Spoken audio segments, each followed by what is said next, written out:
Hindi pa rin ba perfect ang maha nyo? Ito ang gagawin.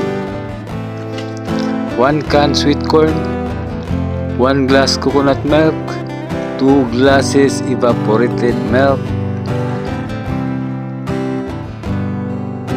1/2 kilo white sugar, and 1 teaspoon salt. At dagdagan mo ng 7 glasses of water.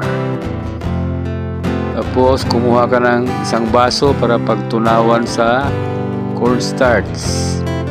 At 2 baso na cornstarch kailangan punong-puno, compress, pailalim. 2 baso para insakto. Tapos haluin mo ng maayos. Yan, tapos pakuluin mo yung mixture. Idagdag mo yung cornstarch mixture. At haluin mo ng 3 minutes habang kumukulo. Huwag haluin na matagal. Kapag patagalin mo yung paghalo, imbis hiwain mo yung maha mo, kukutsarain mo na lang. Tapos ilagay mo sa 2 lagayan, pantay. Itak-tak mo ng konti para pumantay. Ganyan. Tapos i-ref mo na hanggang lumamig bago lagyan ng cheese.